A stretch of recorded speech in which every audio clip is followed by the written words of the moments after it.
प्रिय भाइयों और बहनों, विश्वसनीय होना किसी भी व्यक्ति का सर्वश्रेष्ठ आचरण माना जाता है और इस प्रकार के व्यक्तित्व वाले व्यक्ति समाज में बहुत सम्मानित और ईश्वर के प्रिय होते हैं। आज के पाठ हम हर एक ख्रिस्तीय को विश्वसनीय व्यक्ति बनने की चुनौती देता है, साथ ही उपाय बताता है कि कैसे कोई भी इस गुण में विकसित हो सकता है। आज का पहला पाठ प्रज्ञा ग्रंथ से पढ़ा गया। इसमें उस महान घटना की याद दिलाई गई है जब यहूदियों के पूर्वज किस तरह ईश्वर पर भरोसा रखकर अद्भुत ढंग से मिस्र देश की गुलामी से बाहर हुए थे और प्रतिज्ञात देश की ओर कदम बढ़ाए थे। ईश्वर उनका पक्ष लिया था और बिना युद्ध किए उनके शत्रुओं का विनाश हुआ था। ये उनके लिए एक बहुत बड़ी गौरव वाली बात थी। इसके द्वारा यहूदियों को यही संदेश दिया गया था कि वे ईश्वर पर विश्वास और भरोसा करें और उसके आज्ञाओं का पालन कर उनके विश्वसनीय कृपा पात्र बने। आज हमारे लिए भी यही संदेश है। पूर्वजों का जो ईश्वर था वही ईश्वर आज हमारे ईश्वर भी हैं।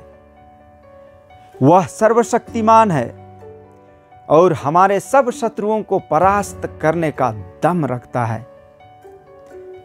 हम उनके इच्छाओं को ईमानदारी पूर्वक खुशी से पूरा करके विश्वसनीय भक्त बन सकते हैं। आज का दूसरा पाठ इब्रानियों के नाम पत्र से पढ़ा गया। इसमें विश्वास का सटीक और आसान परिभाषा उदाहरण सहित बताया गया है। विश्वास क्या है? विश्वास उन बातों की स्थिर प्रतीक्षा है जिनकी हम आशा करते हैं और उन वस्तुओं के अस्तित्व के विषय में दृढ़ धारणा है जिन्हें हम नहीं देखते हैं। उदाहरण स्वरूप इब्राहिम के विश्वास को बताया गया है। उनकी कोई संतान नहीं थी। ईश्वर उन्हें आश्वासन दिया था कि उसकी संतति आकाश के तारों के समान असंख्य होगी। उनके अवस्था को देखने से और उस अवस्था में स्वाभाविक ढंग से संतान की प्राप्ति की संभव नहीं थी, पर वह आशा लगाए हुए ईश्वर की बातों के आधार पर स्थिर प्रतीक्षा में था और बाद में उन्हें इसहाक के रूप में एक पुत्र प्राप्त हुआ।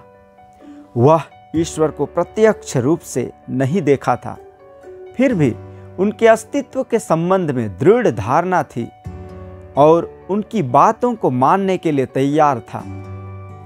आज हम दिए गए परिभाषा और उदाहरण के आधार पर हम अपना विश्वास पर गौर करें।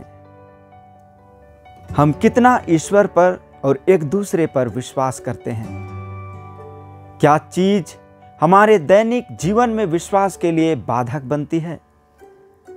विश्वास ईश्वर की ओर से हम सबों के लिए महान वरदान है। इसे दुनियाई चीज़ों से नहीं खरीदा जा सकता है। ये हमें मुफ्त में मिला है और हम हर एक जन से उम्मीद की जाती है कि इसमें दिनों दिन हम विकसित होते जाएं। आज का सुसमाचार संत लूकस के सुसमाचार से पढ़ा गया। इसमें चौकस और सतर्क रहने की बात कही गई है। सड़क किनारे मार्ग सूचक स्तंभ में लिखा हुआ आप जरूर देखे होंगे, ध्यान हटी दुर्घटना घटी। इसका क्या मतलब है? सामान्य जीवन में गाड़ी चलाते समय लापरवाह या बेध्यान रहना अनहोनी को न्योता देना होता है। जीवन के लिए ये खतरा होता है। गंतव्य तक पहुंचने में अनिश्चितता रहती है।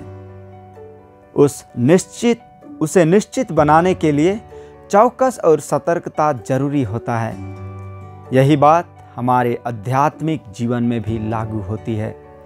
यीशु हमें आज मुक्ति पाने की जो हमारी बुलाहट है उसे याद दिला रहे हैं।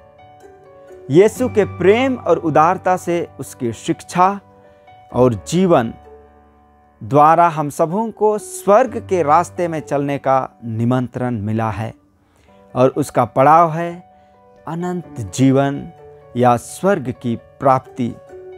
अगर हम लापरवाह रहेंगे, दुनियादारी में खोए रहेंगे, जो सतर्कता और चौकसी बरतनी है उसे ध्यान नहीं देंगे, तो ये हमारे लिए अच्छा नहीं होगा।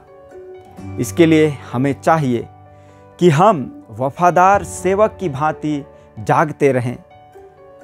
जो जिम्मेदारी और कर्तव्य हमें करने के लिए मिले हैं उसे ईमानदारी से सौभाग्य समझते हुए पूरा करें। अपने कामों को जो खुशी से उत्सुकता पूर्वक करता है वही अपने मालिक का दिल जीतता है, वही अपने मालिक का विश्वसनीय बनता है। अपने मालिक के विश्वास पात्र रहने से उसे कोई डर, भय, चिंता आदि नहीं होती है। अतः हम अपनी स्थिति को देखें, हम अपना जीवन कैसे जी रहे हैं। हम अपने कर्तव्य कामों को जो हमारी खास बुलाहट है उसे कैसे और किस भाव से पूरा कर रहे हैं।